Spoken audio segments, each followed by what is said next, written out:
आप लोग देख ही पा रहे होंगे, भारतीय रिजर्व बैंक ऑफ इंडिया लगातार इन बैंक और एनबीएफसी पर शिकंजा कस रहा है। आप लोगों ने देखा पेटीएम पेमेंट बैंक को पूरी तरीके से इन्होंने बैन किया। आप लोगों ने देखा जो भी बैंक गलत किया उस पर इन्होंने जुर्माना लगाया। लेकिन आपने कभी ये सुना है कि भाई बैंक एनबीएफसी पर आरबीआई ने एक्शन लिया है और आम जनता का ये फायदा उससे हुआ है? भाई आपकी सबसे बड़ी समस्या क्या है? रिकवरी एजेंटों का उत्पीड़न करना। रिकवरी एजेंटों को पूरी तरीके से ये जो छूट मिली हुई है इन बैंकों के द्वारा, एनबीएफसी के द्वारा, ये जनता को जो प्रताड़ित कर रहे हैं, आप सबसे अधिक इस चीज से परेशान हैं।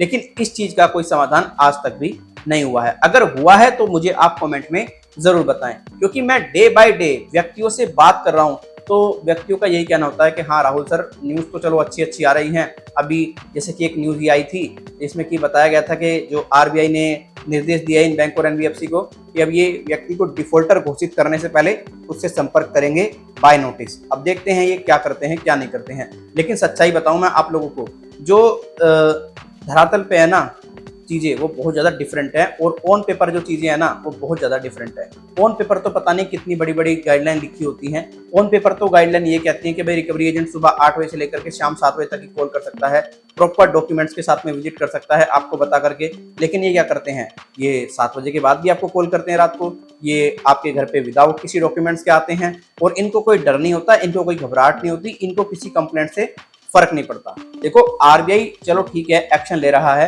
लेकिन आरबीआई को प्रैक्टिकल चीजें भी तो देखनी होंगी कि भाई किस तरीके से लोग काम कर रहे हैं, और उसमें आपका बहुत महत्वपूर्ण रोल रहेगा। वो कैसे रहेगा मैंने कई वीडियो में आपको बताया है। देखिए, अगर आपको किसी बैंक और एनबीएफसी से पूरी तरीके से दिक्कत है, परेशानी है, तो उस बैंक और एनबीएफसी को आप इमीडिएटली कंप्लेंट करें। और अगर वो बैंक एनबीएफसी आपकी शिकायत का समाधान पूरी तरह से नहीं करता है 30 डेज के अंदर, फिर आप आरबीआई को इसके बारे में सूचित करें कि भाई देखिए इस प्रकार की दिक्कत है और इस बैंक एनबीएफसी ने मेरी समस्या का समाधान नहीं किया है। और जो भी आपको कंप्लेंट नंबर दिया जाता है आरबीआई को उसको भी बताएं कि मुझे ये कंप्लेंट नंबर मिला था और मेरी समस्या का समाधान बिल्कुल नहीं हुआ। ठीक, अब आरबीआई को आप ये जो उसका पोर्टल है उसके थ्रू भी कंप्लेंट दें, और आरबीआई को एक्स पर भी टैग करके सूचित करें कि देखिए इस प्रकार से ये इशू हो रहा है। तो इससे क्या होगा, आपको रिलीफ मिलेगा, और आरबीआई ये भी देखने में पूरी तरीके से सफल होगा कि प्रैक्टिकली रूप से ये बैंक एनबीएफसी जो है नियमों को फॉलो नहीं कर रहे हैं। और आरबीआई ने इनको पूरी तरह से अगर सबक सिखाना है तो इन पर शिकंजा बिल्कुल आरबीआई को कस के रखना पड़ेगा, तभी जाकर के इनकी अकल ठिकाने आएगी।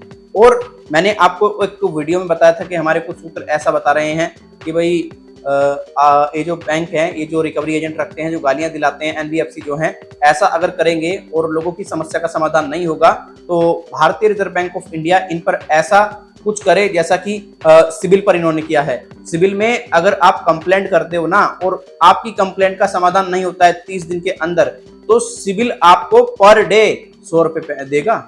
समझ रहे हैं ना?